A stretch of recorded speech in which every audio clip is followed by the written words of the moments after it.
Maka kali ini giliran kita bahas tentang ciri-cirinya orang yang rentan kesurupan itu bagaimana.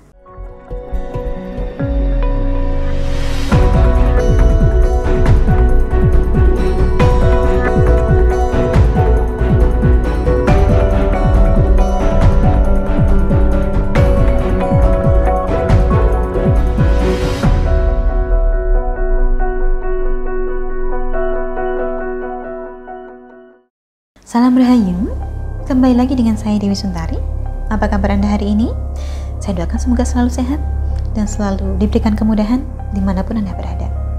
Kali ini saya ingin menyambung bahasan kita tempo hari, yaitu soal kesurupan.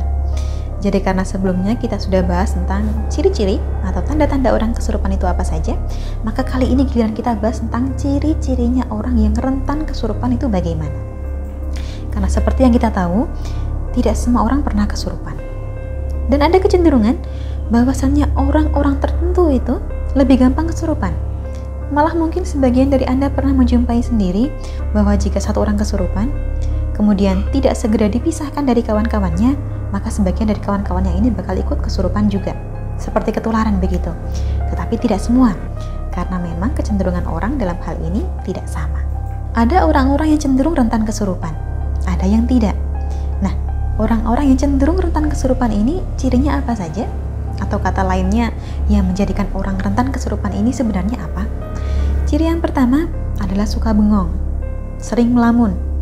Orang semacam ini termasuk gampang kesurupan karena pikirannya kosong sehingga mudah untuk dimasuki oleh makhluk halus di luar badannya. Tingkat kesadarannya sering menurun.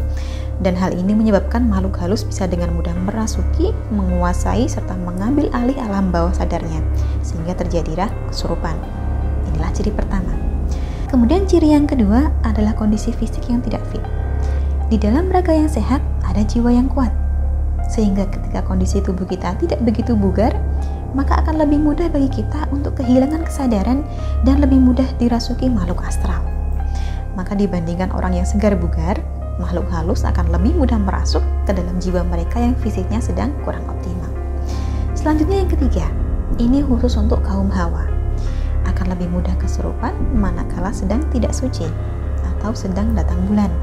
Karena tidak jarang dalam kondisi menstruasi, suasana hati seorang perempuan menjadi gampang berubah-ubah. Adapun ciri yang keempat, akan lebih mudah kesurupan bila orang ini sudah pernah kesurupan sebelumnya. Ibaratnya gerbang, kalau sudah pernah jebol satu kali, pertahanannya sudah pernah runtuh, maka besar kemungkinan akan bisa ditembus lagi. Kalau orang zaman dulu bilang, jalannya sudah ada rutenya. Jadi lebih mudah bagi makhluk tak kasat mata untuk merasuk ke dalam dan menguasai alam bawah sadar kita. Selain keempat ciri ini, masih ada satu ciri lagi, yaitu ciri kelima. Orang akan lebih mudah kesurupan bila ia mengidap suatu penyakit tertentu. Contohnya fobia atau epilepsi. Penyakit semacam ini bisa menjadi pemicu seseorang mengalami kesurupan.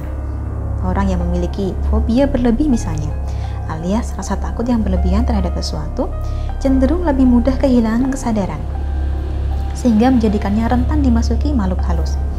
Hal ini dikarenakan fobia menimbulkan reaksi emosional yang negatif. Dan reaksi emosional ini membuat seseorang sulit mengendalikan pikirannya sendiri. Kondisi lepas kendali karena takut inilah yang meskipun hanya terjadi selama beberapa saat, namun dapat dimanfaatkan oleh para makhluk gaib yang berniat usil. Sampai di sini, beberapa dari Anda mungkin akan bertanya-tanya, lah kalau kita punya salah satu atau bahkan semua ciri-ciri ini, bagaimana? Harus berbuat apa supaya kita tidak gampang kesurupan? Salah satu cara agar terhindar dari kesurupan tentu saja adalah dengan memperbanyak ibadah dan mendekatkan diri kepada Tuhan. Selain itu, perlu juga bagi Anda untuk memperbanyak sosialisasi dengan keluarga, kerabat, maupun kawan. Dua hal ini akan membantu Anda mengisi kekosongan pikiran sehingga tidak ada celah bagi makhluk halus untuk memaksa masuk. Nah, dari kelima ciri yang telah saya sebutkan ini sendiri, adakah yang Anda punya? Apakah kira-kira Anda termasuk orang yang gampang kesurupan atau tidak? Atau barangkali Anda kenal dengan seseorang yang bawaannya gampang sekali kesurupan? Boleh ceritakan pengalaman Anda ini di kolom komentar. Atau barangkali Anda pernah mengalami atau menjumpai suatu peristiwa kesurupan yang berkesan dan patut untuk diceritakan, boleh juga Anda bagikan di kolom komentar. Siapa tahu akan jadi wawasan bagi yang lain. Akhir kata dari saya cukup sekian. Terima kasih telah menyaksikan. Sampai jumpa di kesempatan selanjutnya dan salam rahayu.